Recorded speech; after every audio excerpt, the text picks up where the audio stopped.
Aujourd'hui, on parle de chaos. Le chaos, oui, le chaos, la pagaille, l'opposé de la loi. Ah ah ah, j'en ai que faire de vos règlements, moi je détruis tout. C'est un aspect important, sous-estimé de Donjons Dragons puis des jeux de rôle en général. Les créateurs de D&D parlent souvent des 3 piliers du jeu. Ils vont dire que c'est l'exploration, le social puis le combat. C'est les 3 éléments que tu dois avoir dans ta partie pour que ça se tienne, pour que tout le monde soit satisfait. C'est un petit peu aussi comme les archétypes de Magic. On imagine comme souvent différents types de joueurs. Il y a des gens qui sont là pour tabasser, pour performer. Il y en a qui sont là pour découvrir, être créatifs. Puis il y en a qui sont juste là pour passer un bon moment. Fait que ces 3 piliers-là sont souvent considérés comme ce qu'il y a de plus important dans un jeu de rôle. Mais moi, je pense. Puis, encore une fois, je pense que Questing Beast, qui est une chaîne YouTube que j'apprécie tout particulièrement, que vous devriez aller voir, le soulève de façon intéressante en rappelant qu'il y a un 4e pilier qui fait capoter les joueurs, puis c'est les mauvais coups. Je pense sincèrement que pour plusieurs joueurs, le plaisir d'une bonne session de jeu de rôle, c'est de faire dérailler les plans. C'est que ça devienne genre, tu te tiens la tête à 2 mains en sortant de la game en faisant « What the hell? Qu'est-ce qui est arrivé? J'ai jamais vu ça venir. » Le chaos. Bref. Moi, je sais qu'il y a certains maîtres de jeu qui ne sont pas à l'aise avec le chaos. Puis c'est ce qui crée souvent, je pense, des scénarios que les gens vont appeler Railroad. Donc, un scénario où tout est un peu prévisible. Donc, les héros doivent retrouver le fils perdu du maire, et ils entendent dire que c'est dans la forêt qu'il faut qu'ils aillent. Ils se rendent dans la forêt, ils trouvent une caverne, ils vont dans la caverne, ils trouvent le fils. L'aventure est finie. C'est assez linéaire.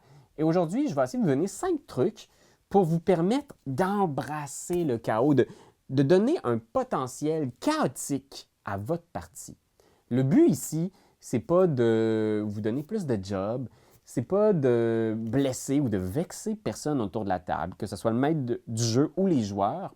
C'est vraiment de donner le potentiel à votre partie de dérailler, de vous donner le droit d'accepter que votre partie peut dérailler, qu'elle va dérailler, qu'il va se passer des choses que vous ne pouvez pas prévoir et que c'est là que ça va être le fun. Comment créer un scénario? Comment se préparer à l'impréparable? C'est un peu ça la question, là. Qu'est-ce que tu fais, mettons, si tu veux avoir une partie dans laquelle tu peux inviter le chaos? Bien, premièrement, je vous dirais, il faut, dans un premier temps, imaginer qu'il y a plusieurs points d'entrée à votre scénario. Donc, si vous savez qu'il va se dérouler, par exemple, je ne sais pas moi, un combat dans une taverne, il faut que vous imaginiez qu'il y a plusieurs points d'entrée à votre taverne et il faut que ce soit clair avec les joueurs qu'il y a plusieurs points d'entrée, que c'est eux autres qui choisissent. Ils peuvent passer par la fenêtre, il y a une petite porte à l'arrière, il y a une porte à l'avant, puis il y a une trappe qui permet d'entrer au sous-sol. Okay? Fait que déjà, d'informer vos joueurs qu'il y a 4 points d'entrée, ça va leur donner le choix, ça va stimuler leur imaginaire, puis tout de suite, ils vont commencer à fomenter des plans que vous ne pouvez pas vraiment prévoir. Même chose si vous avez une quête épique pour retrouver une épée. Donc, dites pas aux joueurs, l'épée est cachée dans la forêt. Donnez-leur une carte avec tous les lieux de la région dans lesquels l'épée peut être cachée. Donc, est-ce qu'ils vont aller au village, poser des questions aux gens? Est-ce qu'ils vont aller voir la hutte de l'ermite, justement, pour essayer de voir s'il n'y a pas quelqu'un qui a entendu parler de l'épée? Ou est-ce qu'ils vont se rendre, justement, dans ce lieu épeurant dans lequel il y a des rumeurs, qu'il y a des vieux trésors cachés? Il faut qu'il y ait plusieurs points d'entrée à votre quête. Deuxième chose, très importante, écrivez pas des intrigues. Parce que je sais que c'est tentant. Une intrigue, là, c'est quand on se dit, bon, élément initial, les joueurs arrivent au village. Élément déclencheur, un monsieur vient les voir pour leur dire « Oh, mon fils a disparu! » Ça, c'est une intrigue. C'est le déroulement d'une histoire classique ou le développement d'un film. C'est ce qu'on ferait si on écrirait un roman, par exemple. Mais on n'est pas dans un roman. Donc, il faut écrire des situations. Okay? C'est quoi la différence? C'est qu'il n'y a pas réellement de... Vous ne savez pas comment ça va se dérouler. Vous ne pouvez pas dire, la deuxième chose que les joueurs vont faire, c'est qu'ils vont rentrer ici ou ils vont faire.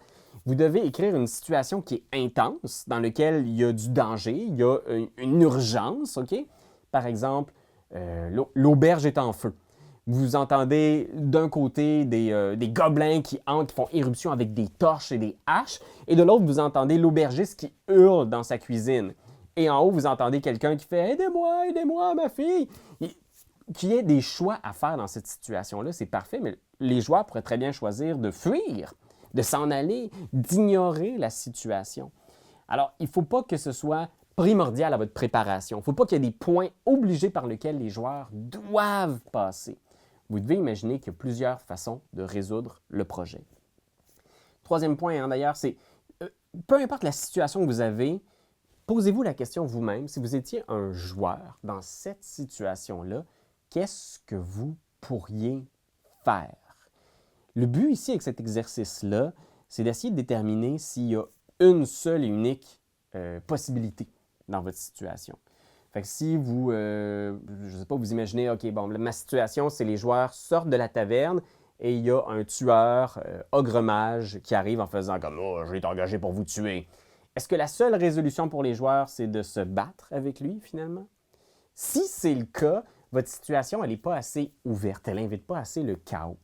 Par exemple, si les joueurs sortent de la taverne et vous dites « OK, c'est un ogre-mage qui semble un peu enivré », regarde autour et demande « Excusez-moi, je cherche le groupe de joueurs qu'on surnomme les héros de la ville. » Si vous les mettez dans une situation où soudainement les joueurs peuvent avoir d'autres idées, donc oui, ils peuvent se battre, mais il est enivré, est-ce qu'on peut en profiter? On va y payer à boire. On va essayer de dire que c'est d'autres paysans, on va les habiller, on va dire que c'est eux autres qui cherchent.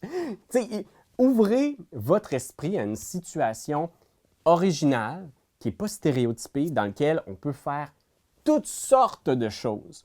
Et si vous roulez votre scénario dans votre tête et vous voyez une seule et unique façon de l'aborder, c'est peut-être que votre situation n'est pas assez ouverte. Essayez de mettre des nouveaux éléments dedans, essayez de brasser les choses. Est-ce que c'est finalement un enfant, le tueur à gages? Ou est-ce que finalement, le tueur à gages, c'est quelqu'un qu'ils ont déjà rencontré, qu'ils connaissent? Brassez ces idées-là, faites une tempête d'idées, puis imaginez-vous dans cette situation-là aussi. Quatrième point pour inviter le chaos dans votre partie, ayez pas peur d'introduire des objets magiques qui sont peut-être un petit peu loufoques, qui ont des pouvoirs très ouverts. Parce que les objets magiques, c'est le fun, on aime ça. C'est des outils dans le coffre à outils des joueurs qui vont leur permettre parfois de contourner une situation sans utiliser, encore une fois, leur épée puis leur boule de feu. Parce que si vous ne donnez pas d'objets magiques aux joueurs, si tout ce qu'ils ont pour répondre aux problèmes devant eux, c'est « ben, m'a donné un coup de hache, I guess, c'est tout ce que j'ai dans ma feuille, tu sais. » Donnez-leur des objets magiques très vite. Un paquet de cartes. Sur chaque carte, il y a une porte. Puis si tu jettes la carte sur un mur, ça crée une porte dans le mur. Ou la fameuse tige inamovible. Une tige de métal que lorsqu'elle est activée, ne peut plus se déplacer. Elle bloque, elle coince, elle peut empêcher quoi que ce soit de passer. Les joueurs vont le mettre dans le manteau des ennemis. Les joueurs vont s'en servir pour bloquer des pièges. Ils vont imaginer toutes sortes de plans autour de cette tige-là. Que ce soit le fameux deck de cartes merveilleux là, dans lequel toutes sortes de folie peut arriver. Ça va vraiment faire dérailler votre game. Fait qu'hésitez pas, faites-le, utilisez-les, ces objets-là, même si ça fait un peu peur, puis vous avez peur de briser votre game. Je pense que ça vaut la peine. Des fois, on a du plaisir et du bonheur à s'auto-briser, à se saboter nous-mêmes dans notre game. Puis les joueurs, vous allez les voir avoir vraiment du fun. S'ils font comme hey, « attends, le trou portable, est-ce que je peux le mettre à quelque part? » Ou la peinture, les pigments merveilleux, est-ce que je peux créer une porte sur le mur? Est-ce que je peux créer un trou dans le... N'hésitez pas, créez-les. Je vais même mettre peut-être une liste d'objets magiques, mes objets préférés là, qui peuvent péter votre game pour que vous les utilisiez dans les descriptions. Et finalement, la meilleure façon de se surprendre puis de vraiment accepter le chaos, c'est d'avoir l'aléatoire au cœur de votre partie. Ça, dans un premier temps, ça veut dire de rouler les dés souvent et d'accepter le résultat. Donc, si un combat tourne en désavantage des joueurs et que vous roulez que des critiques, acceptez que c'est ça qui arrive. personne ne s'attendait à ce que les gens meurent face à un élémentaire d'eau rencontré au hasard dans un sous-sol, mais c'est ça qui est en train de se passer. Qu'est-ce que vous faites? Parce que des fois, on veut contrôler, comme maître de jeu, on est comme « Ah non, c'est poche, ça fait pas de sens dans mon histoire qu'il meurt là. Je prends le contrôle, puis l'élémentaire s'en va finalement. » Non, embrassez-le. Ça va mettre les joueurs dans une situation où ils n'auront pas le choix de faire « Ben, il faut se sauver. » Mais là, on fait quoi avec lui? Il est à terre. Laisse-le, on le laisse, on l'abandonne. Le chaos va venir du vrai aléatoire des résultats de vos dés. Puis c'est là, c'est présent, là, c'est dans le cœur du jeu, le rouler du dé 20.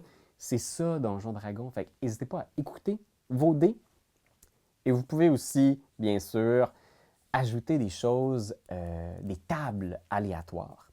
Donc oui, ça peut être des rencontres aléatoires dans votre donjon ou votre ville. Donc, des rencontres que les joueurs peuvent faire ou pas. Donc, vous vous ouvrez vous-même à pas trop savoir ce que les joueurs vont rencontrer. Ou, ça peut être plein de choses aléatoires. Avoir une petite charte de potions aléatoires. Qu'est-ce qui, au hasard, va être découvert dans le laboratoire de l'alchimiste. Ça peut être aussi une liste de personnages non-joueurs aléatoires. Qu'est-ce que vous rencontrez dans la taverne? Puis moi, mon préféré personnellement, là, c'est la liste des rumeurs. Donc d'avoir une liste d'une dizaine de rumeurs, soit qui sont en lien avec l'histoire du module ou l'univers que vous composez, puis de rouler. Puis les joueurs entendent parler de ces rumeurs-là, puis soudainement, ben, ils ont de l'information que vous ne vous attendiez pas à ce qu'il y ait, mais finalement, cette information-là circule malgré vous.